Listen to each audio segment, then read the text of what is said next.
아멘. 좋으신 주님을 찬양합니다. 우리 좌우앞된 분들과 인사를 나눕니다. 반갑습니다. 환영합니다. 축복합니다. 이제 내일까지면 이제 기온이 좀 차츰 오른다고 합니다. 참 행군이 새벽마다 만만치는 않습니다. 날이 워낙 추워서. 그럼에도 불구하고 추운 날일수록 따뜻한 데가 그립고 뜨거운 것을 찾기 마련이죠. 여러분들은 이 추위에 성령의 불같은 은혜, 여러분 심령 속에 활활 타오르는 은혜가 있길 바랍니다. 그래서 주님을 향한 열정들 가득 안고 또 우리 말씀 앞으로 함께 나아가도록 하겠습니다. 오늘 보실 말씀은 여호수아 22장입니다. 오늘과 내일에 걸쳐서 두 번 나눠서 보도록 하겠습니다. 오늘 같이 볼 말씀은 뭐냐면 제목이 사명을 마치고인데, 루벤 지파와 갓 지파와 므낫세 반 지파가 자신들에게 맡겨진 사명을 마치고 이제 돌아가면서 생긴 여러 가지 일들이 이제 오늘 22장을 이제 구성하고 있습니다. 그런데 집중해서 볼 말씀은 이 세 지파, 두 지파 반이죠. 두 지파 반이 어떻게 자신들의 사명을 마쳤는가를 보면서 우리들에게 맡겨진 사명을 어떻게 감당해야 하는가, 그런 시간을 좀 갖도록 하겠습니다. 이 두 지파 반이 이렇게 요단 동쪽으로 돌아가게 된 배경은 여러분이 이제 다 같이 봐왔기 때문에 기억하실 겁니다. 민수기에서 같이 묵상을 했는데, 일단은 두 지파 반이 어디에 위치해 있기에 이렇게 돌아가려 하는가를 지도를 통해서 보면 쉽게 이해가 됩니다. 한번 지도 보실까요? 이게 이제 12지파 분배된 땅인데, 이 12지파가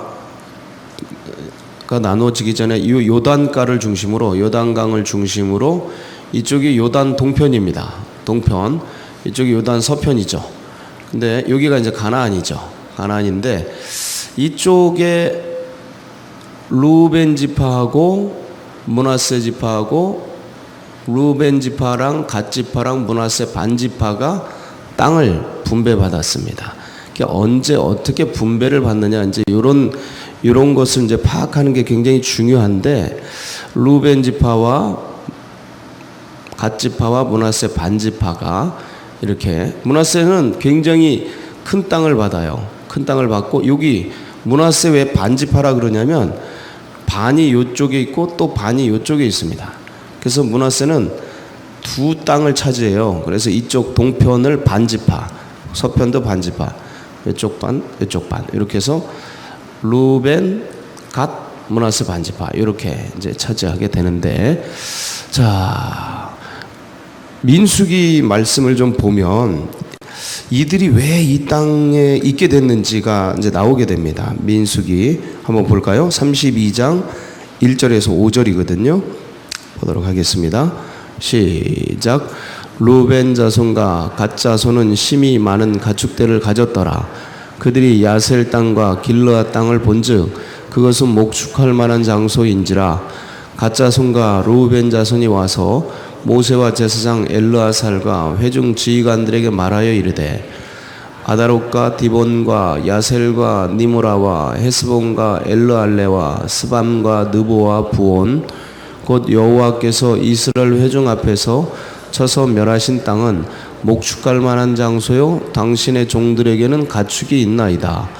또 이르되, 우리가 만일 당신에게 은혜를 입었으면 이 땅을 당신의 종들에게 그들의 소유로 주시고 우리에게 요단강을 건너지 않게 하소서. 그러니까 아까 그 요단 동편 쪽에 차지한 땅을 이들에게 달라는 거예요. 그래서 요단강을 건너가지 않도록 그렇게 해달라 하고, 이 루벤 지파와 갓 지파와 므낫세 반 지파가 모세에게 요청을 한 거예요.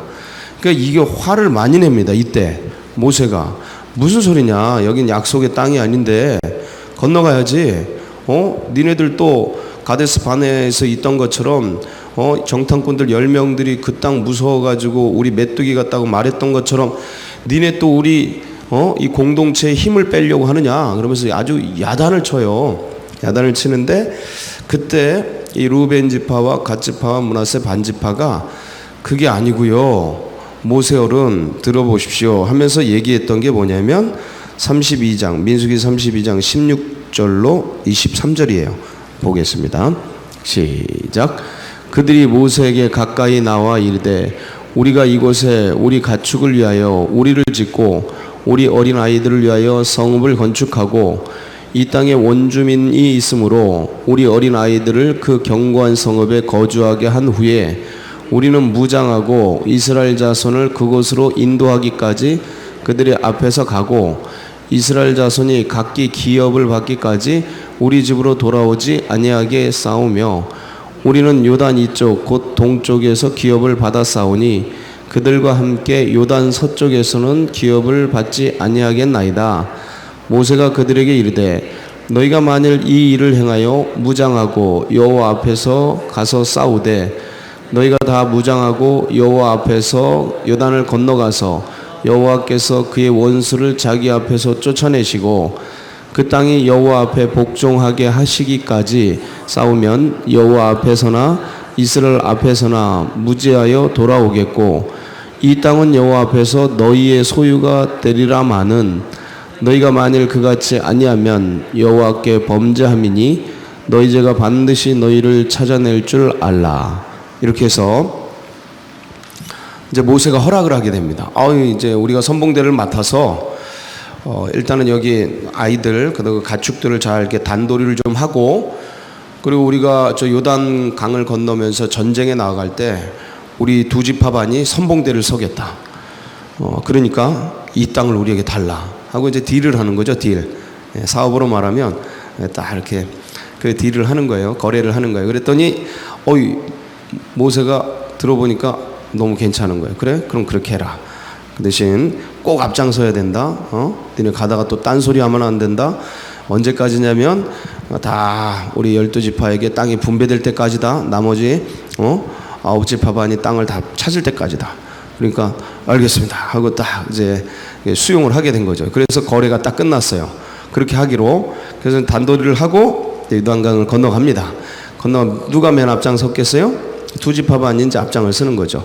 여러분, 전쟁이 벌어졌다 그러면 어느 쪽이 제일 많이 죽겠습니까? 앞쪽이 많이 죽겠습니까? 뒤쪽이 많이 죽겠습니까? 옛날 전쟁에서는 지금이야 폭포가 있으니까 앞뒤 구별이 안 되겠지만 옛날 전쟁에서는 항상 앞쪽이 먼저 다 죽죠. 활 쏘고 던지고 찌르고 하면 앞쪽부터 죽어나가는 거죠. 그러면 누가 제일 위험하겠습니까? 선봉대가 항상 제일 희생이 크고 많이 죽고 위험한 법 아니겠습니까? 상식적이죠. 앞에 맞는다라는 것은 전쟁에서 죽음을 각오하는 일이거든요. 굉장히 위험한 일입니다.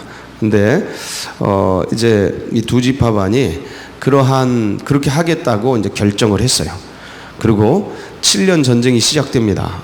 아무리 이렇게 뭐라 그럴까, 이 12지파가 들어가는 길이지만 전쟁이라는 것은 무슨 상황이 벌어질지 모르는 그러한 일 아니겠습니까? 항상 목숨이 왔다 갔다 하고 위기에 처하고 경각간에 달리는 일일지인데 누가 앞장을 서겠습니까? 서고 싶겠습니까?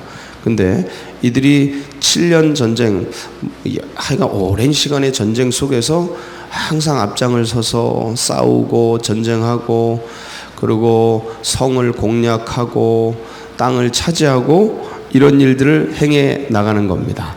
보통 일은 아니죠. 힘들었겠죠. 어려웠겠죠. 그런데 드디어 레위 지파 땅을 분배함으로써 모든 일들이 어떻게 돼요? 다 끝난 거예요. 여호수아가 부르는 장면이 1절입니다. 오늘 우리가 읽은 1절 같이 한번 볼까요? 시작. 그때 여호수아가 루벤 사람과 갓 사람과 므낫세 반 지파를 불러서 그때에 레위 지파의 땅 분배가 다 끝나서 12지파가 안식을 얻은 그때입니다. 이때가. 그래서 여호수아가 계약이 이제 다 완성이 됐잖아요. 계약이 끝났잖아요. 불러가지고 고생했다, 애썼다, 수고했다. 그리고 니네 자리로 어떻게 해라? 돌아가라 하고 이제 격려해 주면서 얘기해 주는 겁니다. 2절 볼까요? 시작. 그들에게 이르되 여호와의 종 모세가 너희에게 명령한 것을 너희가 다 지키며 또 내가 너희에게 명령한 모든 일에 너희가 내 말에 순종하여. 자, 모세가 말한 것, 여호수아가 말한 것, 이 두 지파반이 다 어떻게 했다고요? 다 순종했어요. 다 받았어요. 다 이행했어요. 다 그것들을 지켜낸 거예요. 그래서 그 지켜낸 내용이 3절이에요. 시작. 오늘까지 날이 오래도록 너희가 너희 형제를 떠나지 아니하고 오직 너희 하나님 여호와께서 명령하신 그 책임을 지키도다. 너희가 너희 형제들을 맨 앞장서서 선봉대로 지켜냈다. 그 책임을 어떻게 했다? 완수했다.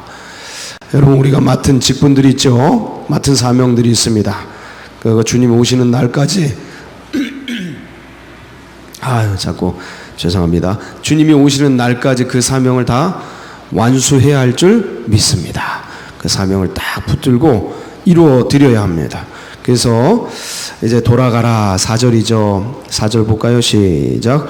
이제는 너희 하나님 여호와께서 이미 말씀하신 대로 너희 형제에게 안식을 주셨으니 그런즉 이제 너희는 여호와의 종 모세가 요단 저쪽에서 너희에게 준 소유지로 가서 너희의 장막으로 돌아가되 요단강 저쪽 동편에 너희들 원래 줬던 땅으로 소유지로 돌아가라. 그러면서 이제 마지막 부탁을 5절 말씀 이제 부탁을 하죠. 이게 이제 여호수아 24장에도 나옵니다. 여호수아가 운명하면서 유언처럼 남긴 말씀 속에 이 말씀이 나오는데 이 두 지파 반에게도 이제 돌아가니까 못 보지 않습니까? 나이가 많고 여호수아도. 그리고 이제 므낫세 반지파 같은 경우는 형제예요. 이 에브라임 지파인 여호수아에게는 므낫세 반지파가 형제죠. 그래서 밑에 따로 이제 또 부탁을 하는데 5절, 자, 두 지파 반에게 이 얘기를 합니다. 시작.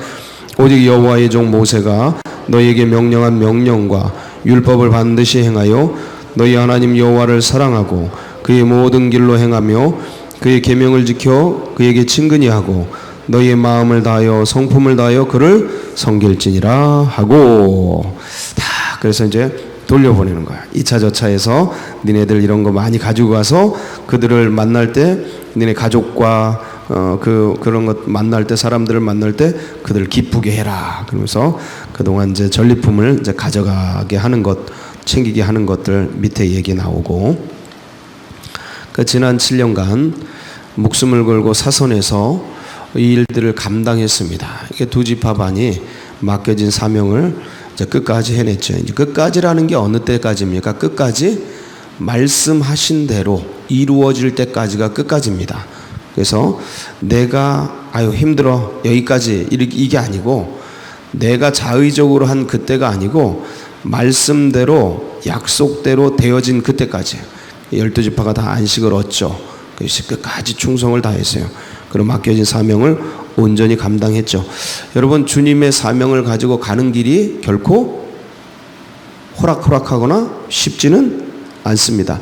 그게 쉽고 호락호락하다, 편하다라고 하는 것은 죄송한 말씀입니다. 사명을 안 하고 있는 겁니다. 결코 쉽지 않습니다.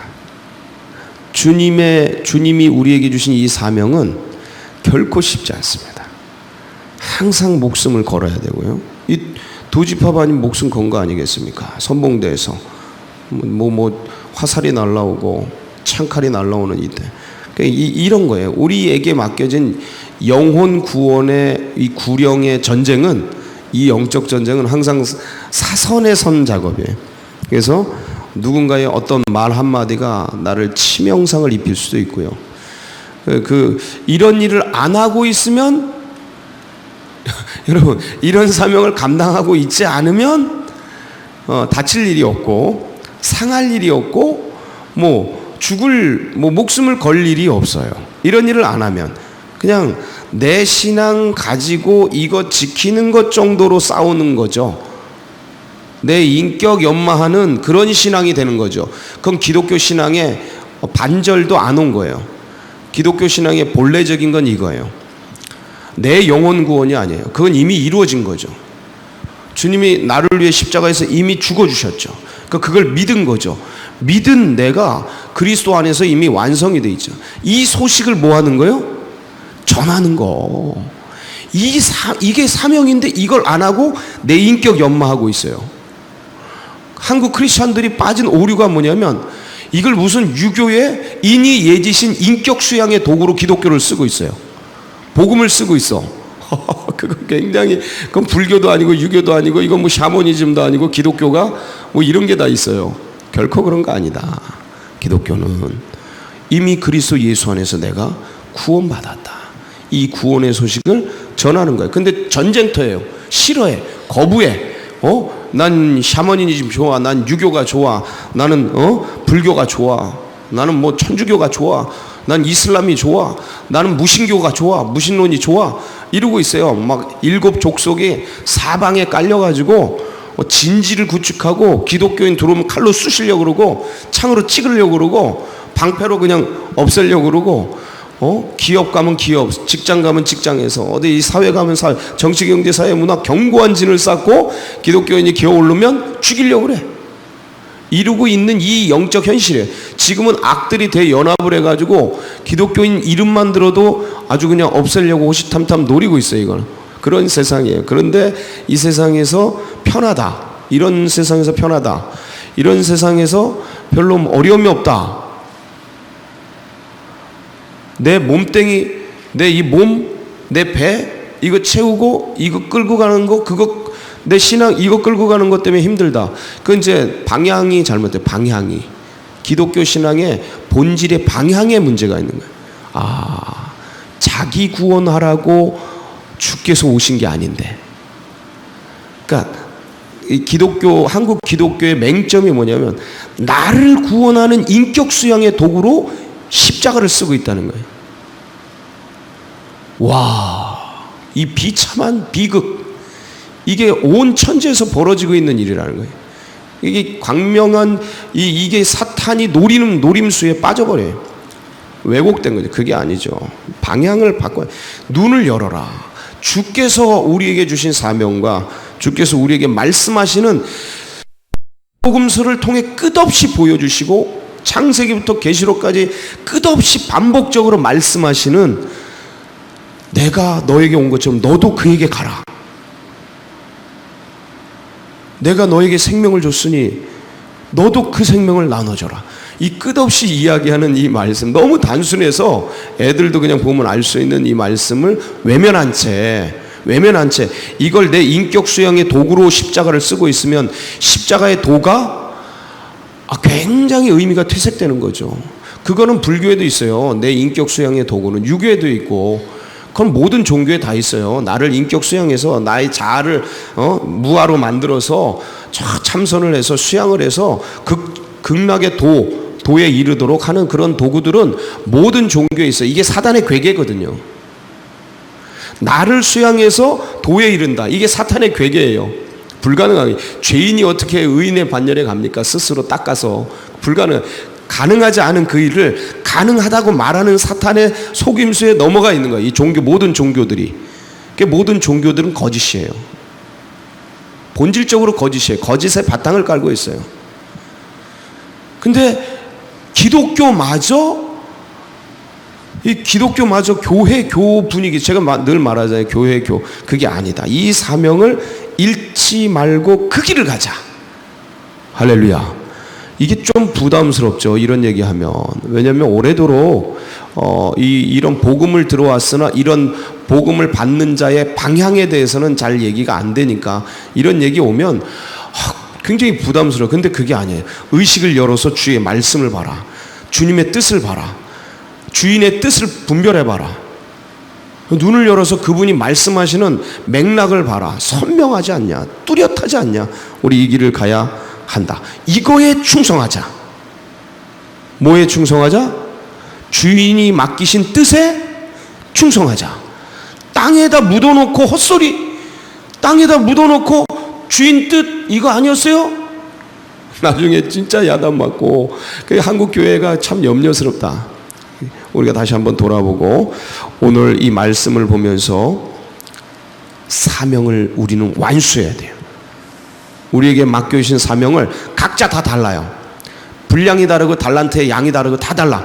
그러나 한 달란트든 10달란트든 양을 따지지 않으셔. 그걸 어떻게 거기에 충성했느냐, 그걸 보시고 똑같이 축복해 주셔요.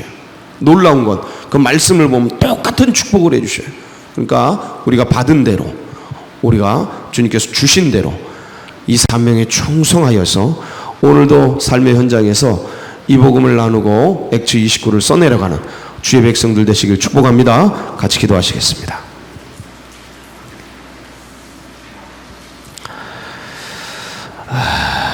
우리 다음 세대들에게도 이 신앙과 이 은혜가 흘러가도록 기도해 주시고, 그리고 이번 주 내일 모레죠, 이제 성경학교가 이제 시작됩니다. 위에서 기도해 주시고, 나라와 민족, 우리 교회 나아가는 앞길, 여러분 각자의 기도 제목 붙들고 주여 한번 부르짖고 다 같이 기도하며 나갑니다. 부르짖습니다. 주여